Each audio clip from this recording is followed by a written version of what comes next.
Hi, everyone. We're going to have lots of time to mingle. It's going to be great. But if you can keep those conversations to a dull whisper. I'm Ina Fried, Chief Technology Correspondent at Axios. I'm also author of our daily AI Plus newsletter. If you don't get it, it's free. All we ask for is your email. You can go to newsletters.axios.com. Without further ado, I am joined by our first guest, Future of Life Institute President Max Tegmark. We're going to talk today about our AI future, but when we say that, it sometimes implies that we're talking about a future that's predestined, not something that we as humans have an ability to determine. You know, this could look a lot of different ways, so we're going to get into that. Now, Max, a lot of people first heard about you when you called for a 6-month pause on advanced AI development. I've heard you say you knew there wasn't going to be a 6-month pause, that wasn't really the goal. The hope was to get people to pay attention. Are enough of the right people paying attention?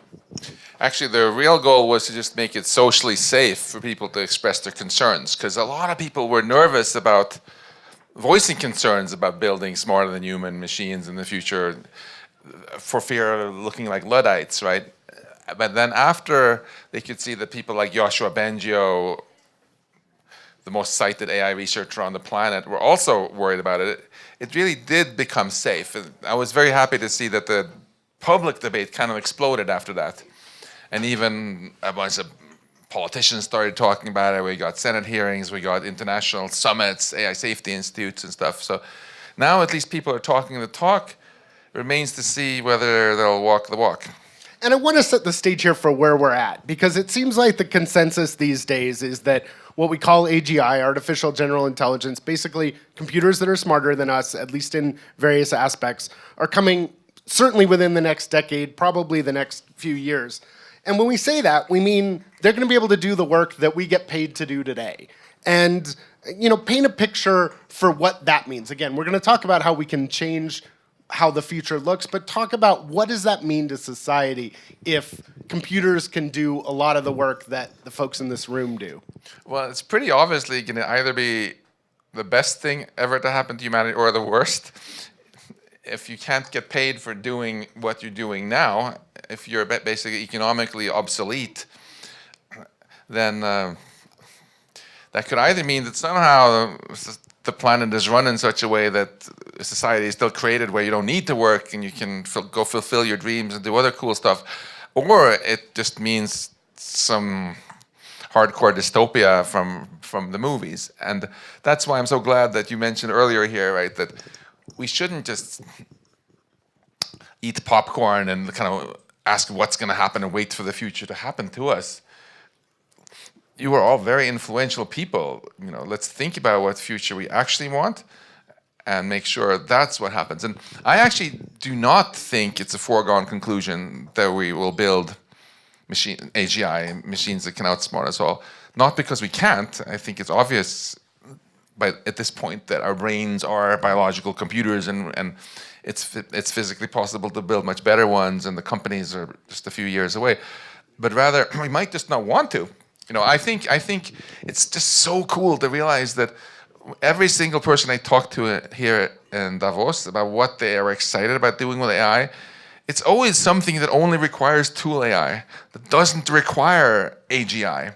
So why are we obsessing about trying to build some kind of digital god that's going to replace us if we instead can build all these super powerful AI tools that augment us and empower us? Well, I want to push you a little on this idea that there's something that we're going to be able to build and we're going to choose not to build it. Because in human history, I don't see a lot of examples of us choosing that. There's a couple you can point to, certainly the Manhattan Project of, you know, sort of seeing it. But I've covered Silicon Valley for 25 years, and I've rarely known them to say, we could build this, but maybe it's not a good idea, so we won't. Let me push back and add some optimism here, actually, because I agree. You often hear, oh, humans always build anything that gives power or money.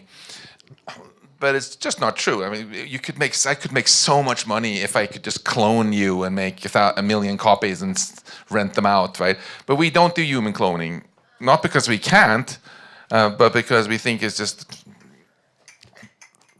not it's dystopian. We don't want to lose control over our species. The only guy who ever did it is went to jail. But those are like the only two examples, right? Human cloning and nuclear proliferation, and even that we've only done. There's all sorts of eugenic stuff you could do, edit the human germline. I can give you a longer list. And this one, I mean, raise your hand if you are excited about us getting powerful AI that can help cure diseases and help us. Yeah. Okay, now take them down and raise your hand if you're really excited about building AI that makes you all economically obsolete and replaces you. Oh, there's a couple of There's a couple of hands. They must own AI companies. Yeah, but I mean, my point is, if the most powerful people on the planet don't want it, and they understand, if we can help them understand that, make this chess move and, that'll happen, then we won't do it. So I want to get in a few minutes into how we get to that world. But for the moment, and I usually save this to the end, I don't give everyone this magic wand. I'm going to give you my special magic wand. Right. You get to determine the future. How would you build it? What would it do and not do? In an ideal case, paint for us what you would like to see happen. I would go gangbusters on tool AI that solves specific problems. And my definition of tool is exactly something that we're not going to lose control over, right? You might like to drive a powerful car, not an uncontrollable car. So if you just have any kind of safety standards, like we have for drugs, for airplanes, for cars, and standard number one is before you can release this thing, you have to demonstrate to a bunch of nerds. I'm an MIT professor, so I know lots of nerds. You have to demonstrate to the nerds that convince the nerds that you're not going to lose control over it. That's all you need to do. Now all the other cool tool development in AI goes on, the cancer treatments, everything else. But the pursuit of a digital god is going to come to a screeching halt, at least for the next decade or two. And then we get this future that I'm on fire about, where we actually use AI to augment and empower ourselves. And let's be clear, a lot of that economic disruption still happens if we build these great tools. For sure. It doesn't prevent that. But it's at least our human future, not some where we just sort of throw away the keys to Earth to some stupid alien digital species that doesn't care about us. And now I want to, bring it back to, okay, how do we get there? And regulation is obviously a big part of how you put guardrails on things. We've seen a little bit of movement. We have the EU AI Act. Almost no real movement in the US. We've had some executive orders, but it's more about how we use AI than preventing anything. How do we get there? What would good regulation look like? Is anyone doing it right?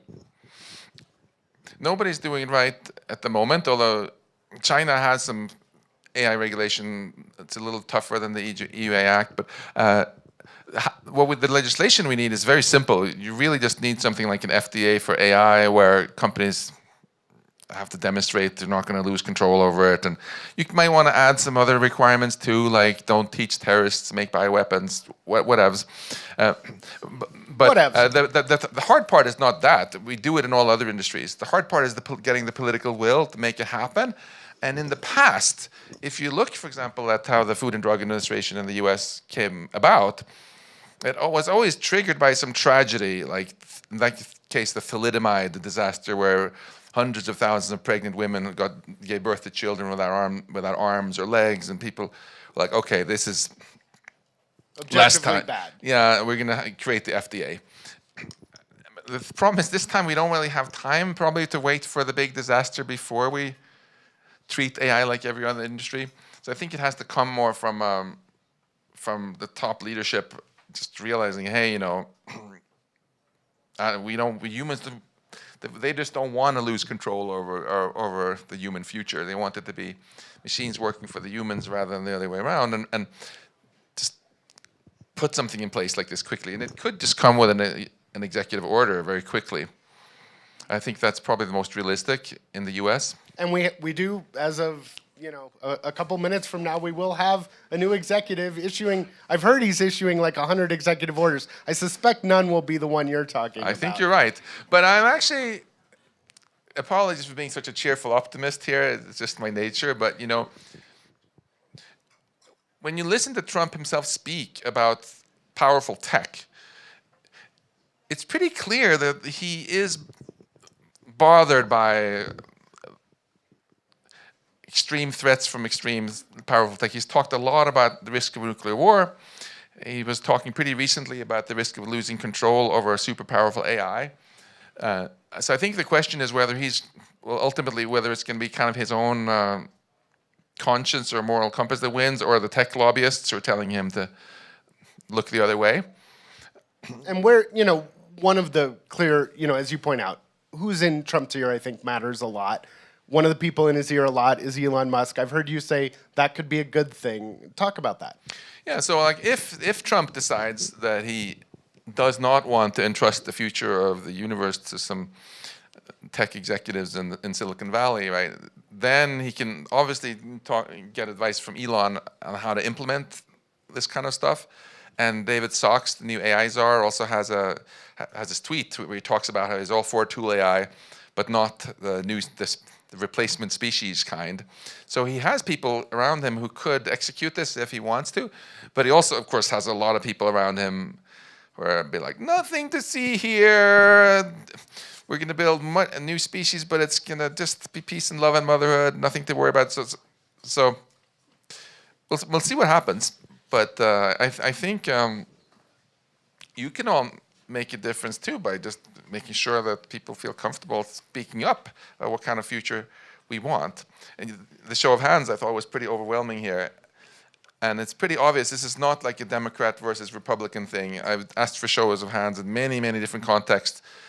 And across the world, across party lines, people want tools that are going to help them.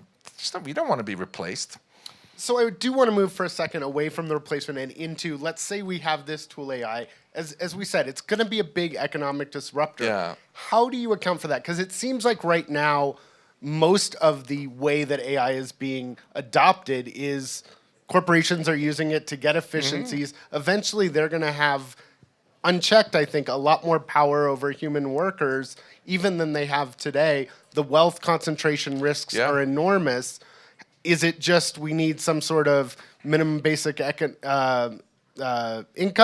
What types of things do you envision to have this technology? If we have super powerful tools, not super intelligence, but really good tools that can do a lot of human work, how do we build a society around that?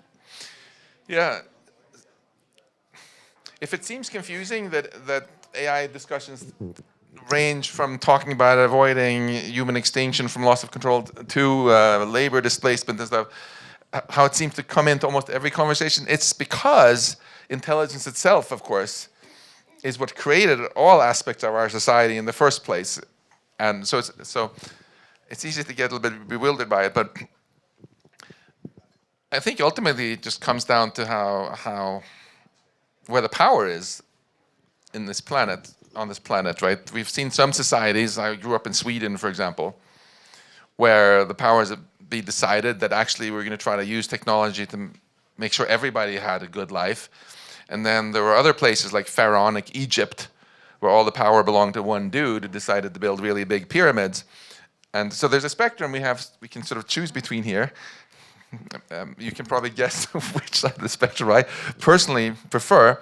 But it's clear that we humans have options. And if we can massively improve the productivity and have this abundance of goods and services that machines can help us make, I mean, if we can't even figure out how to share that in a way that everybody gets better off, shame on us, I say.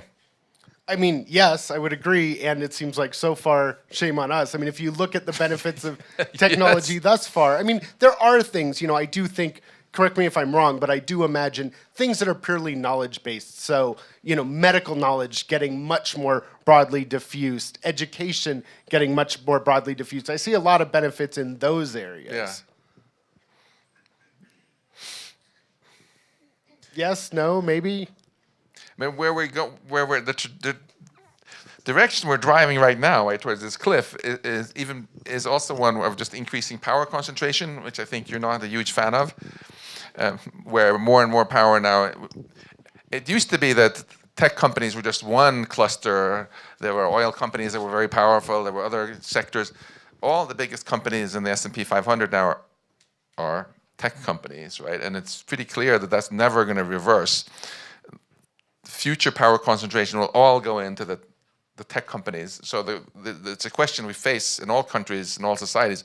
Is this what we want, to have a bunch of unelected tech executives making ever more impactful decisions for everyone, or should we have a more democratic way of running these things?